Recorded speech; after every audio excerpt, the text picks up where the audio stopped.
24 hours টিভির পর্দায় সবার পাশে সব সময়। জয়ং দেহি যশো দেহি দিশো জহি।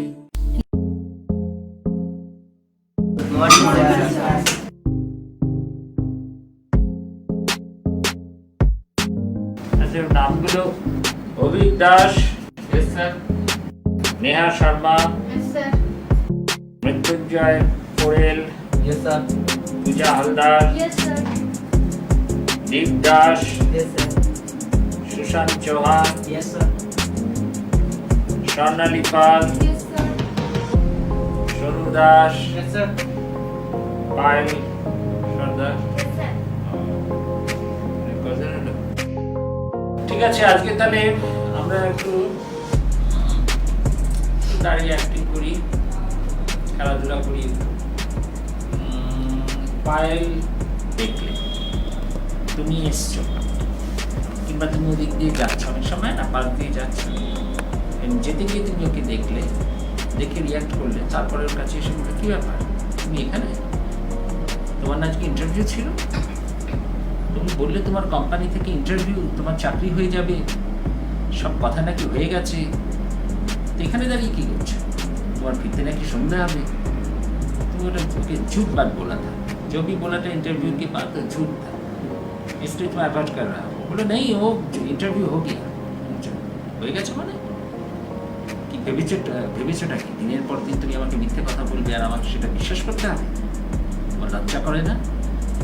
তুমি এখানে দাঁড়িয়ে দাঁড়িয়ে ভ্যারেন্ডা বাজাচ্ছ আর বাড়িওয়ালা এসে আমাকে মুখ শোনাচ্ছে আজকে 6 মাসের ভাড়া বাকি, বাচ্চা ছেলেটাকে কাল স্কুল থেকে বার করে দেবে, তার মাইনে দেওয়া হয়নি দেখে। দিনের পর দিন দোকানদার এসে আমার কাছে হাত পেতে টাকা চাইছে, আমাকে টাকা রোজগারের জন্য বাইরে বেরোতে হচ্ছে, আর তুমি এখানে বাইরে দাঁড়িয়ে ন্যাকামি করছো।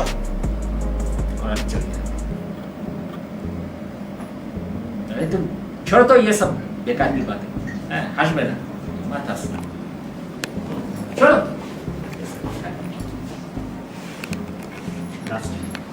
একটা কথা আমি তোমাকে বলে যাচ্ছি, মাইন্ড ইট, যদি তুমি কিছু রোজগার করতে না পারো তাহলে আমার রাস্তা আমি দেখে নেব, আর আমার রাস্তা যদি আমি দেখে নিতে পারি তাহলে আমার বাচ্চাকে খাওয়ানোর রাস্তা আমি দেখে নেব। কমসে কম তোমার মতন এরকম একটা বেকার আদমি হিন্দিতে মানে বলে, কমসে কম এরকম একজন আমি তোমার মতন এরকম একজন অকর্মণ্য মানুষের সঙ্গে, অকর্মণ্য বলতে পারবে কথাটা, কিংবা একজন নিষ্কর্মা যায় কথা, যে কাজ করে না, এরকম কাজ না করা মানুষের সঙ্গে আমি থাকবো না, ঠিক আছে? ও जो भी करते हैं तुम हंसना।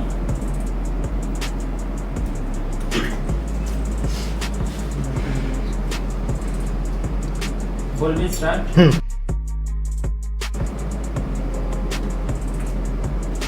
তুমি এখানে কি করছো?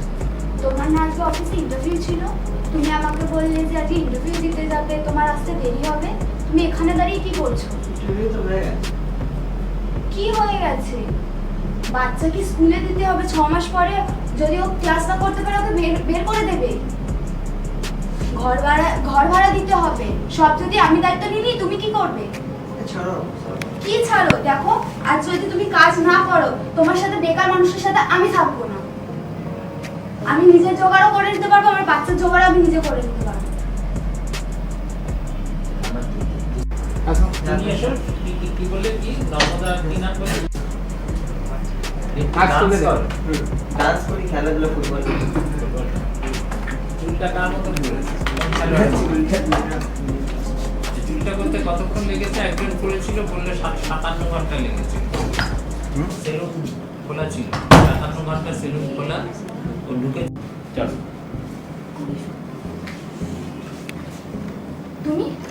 তুমি এখানে কি করছো? দাঁড়িয়ে আছি বাস স্ট্যান্ডে। তোমার কি আজকে ইন্টারভিউ ছিল? হ্যাঁ, ইন্টারভিউ ছিল, ইন্টারভিউ হয়ে গেছে। তোমার তো সন্ধ্যাবেলা আসার কথা ছিল, এখন এখানে ইন্টারভিউ। তোমার মাথায় নেই কিছু? বাড়ি ভাড়া দেবার আছে 4 মাসের, বাচ্চাটাকে পড়ানোর আছে, সেইটুকুনিও জ্ঞান নেই, কাজ আর কিছু দরকার নেই। তুমি আমাকে উঠাতে বাধ্য করলে, দেখি দাও, কারণ নেটে পড়েছিলাম তোমার অ্যাক্টিং দেখে আমার ভালো লাগলো, তো সেটা হচ্ছে যে এত সুন্দর একটা এক্সপ্রেশন দিলে ওকে দেখে, হ্যাঁ, এরকম নাও ক্যামেরাটা, আমার মুখটা দেখো। সাপোজ তুমি বিউটিফুল এত ম্যাচিওর একটা এক্সপ্রেশন দিয়েছো, তো ম্যাচিওর হাতটাকে না নিয়েছো, ছেড়েছো, এগুলো পণ্ডিত মানে যারা অনেকদিন অভিনয় করেন তারা এগুলো করে। সেটা হচ্ছে এই যে তুমি এই দাঁড়া, তাহলে ওকে চার্জ করতে পারবে, ক্যামেরাও তোমাকে। এটা সবসময় মাথায় রাখবে, যখনই যেখানে অ্যাক্টিং করবে নিজেই নিয়ে নেবে, ক্যামেরা নিয়ে নেবে। দেখো আমাকে দেখো, আমি পারি তাই আমি এখানে এসেছি। ক্যামেরা নিবি না মানে নিতেই হবে, হ্যাঁ। সুতরাং এই যাবে ওখানে, হ্যাঁ, এই ধরো এটা বলছি, একদম চোখে চোখ রেখে একদম এইভাবে করবে। দেখছো এবার তুমি যদি মনে করো নিজেকে আলাদা করবে, নিজেকে আলাদা মানে ফ্রেমে শুধু তুমি, বুঝতে পারলো, নিজেকে আলাদা করছো, এই বললো, তোমার লজ্জা করে না, এই চলে যাবে, এই দাঁড়াবে। দেখো তুমি ফ্রেমে একাও নেই, কিন্তু এখন পরে ওর যদি রিয়াকশন সব ক্লোজ না হয় সেটা আমার, তুমি নিজেকে নিয়ে নিবে। যদি আরেকটু এখানে আসতে চাও, এখানে এসে লজ্জা করে না তোমার, আজকে বাড়িওয়ালা বলতে, হ্যাঁ 6 মাসের ভাড়া বাকি, আবার কেন আজকে বাচ্চার স্কুলের মায়না বাকি, স্কুল থেকে ওয়ার্নিং দিয়েছে চোখে বার করে, তুমি বাবা ওইখানে বসে ভ্যালেন্টা বাজাচ্ছ, একদম যাচ্ছ, ঠিক আছে, করো তো, পারবে তো। তুমি তুমি এখানে এখন কি করছো? জোরে বলো, জোরে বলো। তোমার কি ইন্টারভিউ ছিল? ইন্টারভিউ হয়ে গেছে। ও আচ্ছা, ইন্টারভিউ থেকে সন্ধ্যেবেলা আসার কথা ছিল না? আচ্ছা, বাড়ির 6 মাসের ভাড়া দেবো বাকি, আমাদের বাচ্চার স্কুলের ফিস এটা জেনে নাও, এটা জেনে নাও, 1 মিনিট এরপরে যেই আসুক, যেই ক্লাস করা তাকে এটা বুঝিয়ে দেবে, তুমি এটা জানো। এই করলে না, করে প্র্যাকটিক্যাল লাইফে কি হয়, আমরা যখন এরকম ভাবে কথা বলি তখন আমরা সাধারণত, ধর তুমি বাস্তব জীবনে হয়তো ওর সাথে কথা বলছো, তুই কি ভাবিস তোর মতন আমি অমুক করবো, সেই করবো, ইন্ডি চটকাবো, এইভাবে হয়তো বলবো। কিন্তু যখন ফ্রেমে কাজ করবে, ক্যামেরায় কাজ করবে, তখন দর্শক জানে যে এখানে দুটো ক্যারেক্টার, সেই দুজনের মধ্যেই কথা হচ্ছে। সুতরাং তোমাকে বোঝাতে হবে, দর্শক বুঝে যাবে। এই ক্যামেরার জন্য টেকনিক্যালি তখন কিন্তু তুমি যাবে এইভাবে, এই ওকে দেখবে, দেখি তোমার কি মনে হয়, তুমি অমুক করেছো, 6 মাসের আজকে বাড়ি ভাড়া বাকি, অমুক বাকি, বাচ্চাকে স্কুল থেকে ওয়ার্নিং দিয়েছে। তুমি জানো এই যাওয়াটা, এই যখন যাবে ডিওপি ক্যামেরাম্যান তোমাকে ফলো করছে, সেক্ষেত্রে সেই গতি অনুযায়ী তোমায় যেতে হবে। মানে এমনি বাস্তব জীবনে হয়তো তোমার কি মনে হয়, তুমি করে হয়তো এতটা গতিতে যেতে পারো, কিন্তু এখানে একটু আসতে যেও, যাতে নাটকটাও থাকে আবার ক্যামেরাও তোমাকে ফলো করতে পারে। এই করলে তোমার কি মনে হয়? হ্যাঁ হ্যাঁ, এসো। মঙ্গলবার থেকে বৃহস্পতিবার চুল কেটে বেরিয়েছো, এখন এখানে চুলের কায়দা দেখাতে অভিনেতা হবে না ফুটবলার হবে, কোনটা হবে সেটা ভালো করে বুঝবে। একটা কথা বলবো, তুমি যেটাই হও না কেন, তোমার সঙ্গে আমার ঘর করা সম্ভব। পরে ওটা ডিরেক্টর বাদ দিল, বললো না ওটাতে ও মানে এফেক্টেড হচ্ছে, ওটা দরকার নেই অভিনয়। হ্যাঁ তুমি তো দেখে নিয়েছো মোটামুটি ব্যাপারটা জানো। ও তোমার অন্য একটা কি জানো বললি? হ্যাঁ, একটা অ্যাকশন টেকনিক্যাল এই যাবে, আরেকটা কায়দা থাকে। তুমি এসো এখানে, ধরো এসো, এটা অনেক সময় হয়, এই হাতটা থাকে তো, এটা হচ্ছে টেকনিক ছিল, এটা আমি ভালো দেখাতে পারবো না, একজনের কাছে দেখেছি। তুমি যে হাতটা তুললে, ধরো চটটা মারবে তো, তোলো হাতটা তোলো, এই ধরো তুললে, এই একটু এরকম কাছে আসছো, ওর হাতটা এরকম থাকে, এই হাতটা এরকম থাকে। ঠিক ভাবো অভিনয় কত সহজ আমরা ভাবি তো, ঠিক চটটা এরকম যাবে, স্টেজেই আওয়াজটা হবে চলে, এই তো এই দাঁড়িয়ে রয়েছে, মারবে মানে হাতটা এরকম আসবে, এবার এই হাতটা যে বসে যাবে তখন এই আওয়াজটা, যেন হাতটা আটকাতে গেল, এই হাতটা আটকাতে যাওয়ার সময় হাত চরের আওয়াজটা, সবাই ভাবি যে ওর চরের আওয়াজ হয়েছে, এই চল। আমি আওয়াজটা করতে পারছি না, যারা করে তারা আমি দেখেছিলাম। এই তুমি মানে চটটা জানে, চটটা মারতে যাচ্ছে, এই চটটা যেই এই হাতটা তুলে যায়, নিমেষের মধ্যে দর্শক ধরতেই পারে না যেটা করতে গিয়ে আওয়াজটা, এটা কি মানে এত বড় সাহস তুমি বলে দাও না, পারবো এই এই এই এইখানে তোমার হাত করে না তোমার হাতে হ্যাঁ সুন্দর আওয়াজটা করেছো, এটা মনে রাখবে। আরো পারফেকশন আরো কিভাবে আনতে পারো, যখন একবারে তোমার এটা মাথায় ঢুকে গেছে পারবে। তো এই করলে এইটা করলে তো মানে এই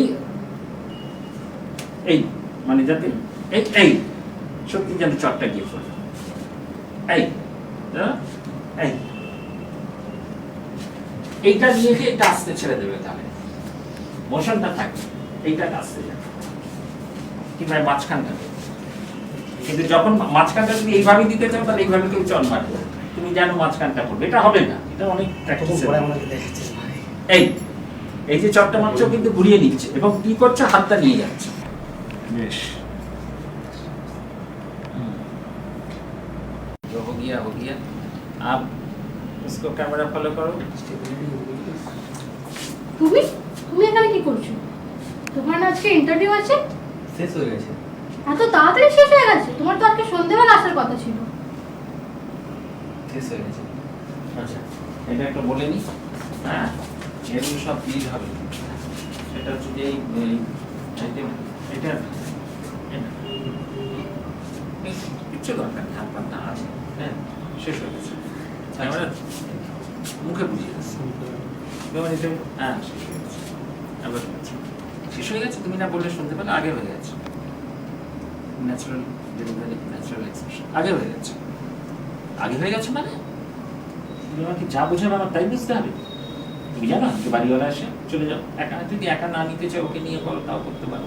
তুমি জানো আজকে বাড়িওয়ালা এসে আমার কাছে যা তা কথা বলে গেল, তার 6 মাসের মায়না বাকি দেন আবার এখানে আসছে। বাচ্চাকে স্কুল থেকে ওয়ার্নিং দিয়েছে যে তার মায়না স্কুলের মায়না দিতে না পারলে তাকে স্কুল থেকে তাড়িয়ে দেওয়া হবে। তুমি আমাদের বাংলা নিবে না, কিন্তু বাংলা বুঝতে পারছো তো? তুমি তুমি এখানে কি করছো? তোমার না আজকে ইন্টারভিউ আছে? শেষ হয়ে গেছে। শেষ হয়ে গেছে মানে? তুমি তো সন্ধ্যাবেলা আসার কথা ছিল। একটু আগে বললাম ক্যামেরা জানি এখানে কে আছে, তোমাকে বোঝানোর জন্য ঘাড় ঘোরাতে হবে। তুমি যেখানে শেষ হয়ে গেছে ওখানেই মুখটা রাখো। তুমি তুমি এখানে কি করছো? তোমার না আজকে ইন্টারভিউ আছে? শেষ হয়ে গেছে। শেষ হয়ে গেছে মানেটা কি? তোমার তো সন্ধ্যাবেলা আসার কথা ছিল। তুমি জানো আজকে বাড়িওয়ালা এসে ঘরে যা না তাই বলেছে। বাচ্চার 6 মাসের মাইনে বাকিয়েছে স্কুলে। তো ছাড়ো তো। ছাড়ো মানে? তোমার একটু লজ্জা করে না? কি ধরনের বাবা? কি ধরনের বাবা তুমি? শোনো আমি নিজের ব্যবস্থা করি। এবার এই কি ধরনের বাবা তুমি, কিংবা কি কি বাবা? তোমার লজ্জা করে না? কি ধরনের বাবা তুমি?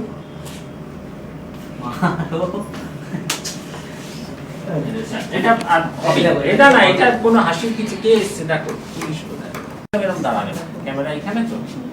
এই তোমাকে তোমাদের দেখিয়ে দিলাম, এরম দাঁড়াবে, হ্যাঁ মুখোমুখি হলে এরম দাঁড়াও, আর কাজ করা। তুমি নিজেকে কেন, ও যদি এরম দাঁড়ায় তুমি কেন নিজের মুখ সরাবে? তুমি যেটা বললাম এইভাবে দাঁড়াবে, এরম করবে, দরকার হলে কাঁধে আসবে। সবসময় একটা মনে রাখবে, ধরো অ্যাক্টিং যখন করবে তখন কারোর কাঁধের এইখানে দাঁড়াবে, ক্যামেরার জন্যই দাঁড়াবে না, নিজের মুখ হাত হয়ে যাচ্ছে, এই দাঁড়াবে, এরকম দাঁড়াবে। তোমাকে বলছি যখন তুমি এরকম দাঁড়াবে, দেখবে এরকম দাঁড়াচ্ছে, ঠিক আছে? কখনো নিজেকে হাফ করে দেবে না, অর্ধেক করে দেবে না। হ্যাঁ কিরম বাবা আগে, কিরম বাবা এটা এটা মোশনে না, আচ্ছা আমাকে একটু বলুন তো। এইটা মোশন, কিরম বাবা? তোমার লজ্জা করে না? কি ধরনের বাবা তুমি? এই তো শার্টই দিয়েছে। ঠিক আছে, দেখেছি না চপটা? পায়েল দেখেছো? পূজা দেখেছো? পায়েল তো দেখেছো চপটা? এইভাবে এরকম এবার আস্তে সুযোগ পেলে একজনকে দিয়ে দেবে। বাকি রয়েছে আর ওই পেছনে রয়েছে একটি বাকি আছে। ও তো বাংলা কথা বলতেই পারে না। ওই পেছনে পড়াশোনা করছে, টেনে উঠলাম। মানে ব্যাপারটা হচ্ছে যে আমি একটা খবর জানাচ্ছি, গায়ন টেলিফিল্মসের পক্ষ থেকে আপনাদেরকে জানাই যে এখানে যে নতুন ছেলে মেয়ে, মানে নবীন সমস্ত ছেলে মেয়েদেরকে অভিনয়ের সুযোগ করে দেওয়ার যে একটা রাস্তা দেখিয়ে দেওয়া হচ্ছে, সেই পথ দেখানোর জন্য অডিশন নেওয়া হচ্ছে। অডিশনের মধ্যে দিয়ে যারা নির্বাচিত হচ্ছে তাদেরকে পরবর্তীকালে কিন্তু এই গায়ন টেলিফিল্মসের পক্ষ থেকে একটা ওয়ার্কশপ, একটা কর্মশালা, অভিনয় প্রশিক্ষণ কর্মশালা সেটা হচ্ছে, এবং সেখানে আমাদের এই সময়কার বিখ্যাত ব্যক্তিরা এসে সেই ক্লাস নিচ্ছেন এবং তার মাধ্যমে তাদেরকে গ্রুমিং করানো হচ্ছে, এবং গ্রুমিং করানোর মধ্যে দিয়ে তাদের মতামত অনুযায়ী, মানে যারা ক্লাস করাচ্ছেন তাদের মতামত অনুযায়ী তারা যাদেরকে মনে করছেন যে এরা পারবেন, তাদেরকেই গাইন টেলিফিল্মসের যে নিজস্ব প্রজেক্ট যেগুলো রয়েছে, শর্ট ফিল্ম, তারপরে ওয়েব সিরিজ, ওয়েব ফিল্ম এবং মুভি, এবং অন্য চ্যানেলে সিরিয়ালেরও প্রস্তুতি চলছে, তো সেখানে তাদেরকে সুযোগ করে দেওয়ার যেমন ব্যবস্থা রয়েছে, পাশাপাশি কিন্তু এমনও হয়েছে যে গায়ন টেলিফিল্মসের পক্ষ থেকে এই অডিশন এবং এই ওয়ার্কশপ কর্মশালা মানে গ্রুমিংয়ের মধ্যে দিয়ে পরবর্তীকালে তারা অন্য মানে গায়ন টেলিফিল্মসের বাইরেও যে কলকাতার বিভিন্ন মেগা সিরিয়াল রয়েছে, ওয়েব ফিল্ম রয়েছে, ওয়েব সিরিজ রয়েছে, সেখানেও তারা কাজ করেছেন। সুতরাং সেই জায়গা থেকে এটা একটা অত্যন্ত আমাদের এই সময়কার আশাব্যঞ্জক একটি ঘটনা যে আগামী দিনেও আমরা এই গায়ন টেলিফিল্মসের মধ্যে দিয়ে ঠিক এই পদ্ধতিতে অনেক নতুন প্রতিভাকে আপনাদের সামনে তুলে ধরতে পারবো। পাশাপাশি আমাদের এই ইন্ডাস্ট্রির অত্যন্ত বিখ্যাত যারা শিল্পী তাদেরকেও আপনাদের সামনে আমরা নিয়ে আসবো। তো আর গায়ন টেলিফিল্মসকে আপনাদের সমর্থন করতে হবে, তার জন্য মানে এই টেলিফিল্মস গায়ন টেলিফিল্মসের ইউটিউব চ্যানেলটিকে আপনাদের লাইক করতে হবে, শেয়ার করতে হবে, সাবস্ক্রাইব করতে হবে, কমেন্ট করে দেবেন, খুব ভালো লাগবে সেগুলো আপনাদের মন্তব্য শুনে, এবং এর ফেসবুক পেজ সেটিও আপনাদের ফলো করতে হবে। গায়ন টেলিফিল্মসের মধ্যে দিয়ে আপনারা যদি আপনাদের অভিনয় প্রতিভাকে এগিয়ে নিয়ে যেতে চান, আপনাদের অভিনয় প্রতিভাকে মানুষের সামনে আনতে চান, তাহলে কিন্তু আপনাদের একটা কাজ করতে হবে, সেটা হচ্ছে যে গায়ন টেলিফিল্মসের একটা নিজস্ব টোল ফ্রি নাম্বার আছে 180021200509, সেখানে আপনারা ফোন করুন, ফোন করে যোগাযোগ করুন, আর যোগাযোগ করলেই আপনাদের কাছে কিন্তু সেই দরজা খুলে যেতে পারে না। একবার কেন, আমি দ্বিতীয়বার বলছি 180021200509। এবার নিশ্চয়ই মনে থাকবে, লিখে রাখুন 180021200509। অডিশনটা আপনাদের দিতে হবে, অডিশন দিলে তবেই তো আপনারা নির্বাচিত হবেন। আর ওয়ার্কশপ যেটা বললাম, একটা অভিনয় কর্মশালা, প্রশিক্ষণ কর্মশালা, হ্যাঁ মানে শিখতে তো হবেই, আমরাও তো শিখছি, শেখানোর মধ্যে দিয়েও শেখা যায়, আবার কেউ শেখালেও সেটা শেখা যায়। তো সেটার মধ্যে দিয়ে আমাদের এই কর্মশালা চলবে, গায়ন টেলিফিল্মসের এই কর্মশালা চলবে। অডিশনটা আপনারা অবশ্যই দেবেন, এবং তার জন্য ওই টোল ফ্রি নাম্বার বলে দিয়েছি, সেখানে একবার যোগাযোগ। আর গায়ন টেলিফিল্মসের পক্ষ থেকে শারদ উৎসবের আপনাদের সবাইকে জানাই অনেক অনেক শুভেচ্ছা, অভিনন্দন, ভালোবাসা। পুজো আপনাদের ভীষণ ভালো কাটুক, আপনারা ভালো থাকুন, সুস্থ থাকুন, সাবধানে থাকুন, আর সাবধানে থেকে আনন্দ করুন। স্যানিটাইজার সঙ্গে রাখবেন, মুখে মাস্ক ব্যবহার করবেন, সোশ্যাল ডিস্টেন্স পারলে মেনটেন করবেন, পারলে নয় মেনটেন করবেন। আমি জানি আপনি করবেন না, নিশ্চয়ই করবেন, তবেই তো পুজো ভালো মতন কাটবে, তাই না? তো দুর্গা পুজোর অনেক অনেক শুভেচ্ছা, ভালোবাসা আরও একবার। তো সব মিলিয়ে এই কাজগুলো, এই দায়িত্বগুলো আপনারা পালন করুন। আমরা মানে গায়ন টেলিফিল্মসও কিন্তু এই দায়িত্ব পালন করার জন্য একদম তৈরি। ভালো থাকবেন, অনেক অনেক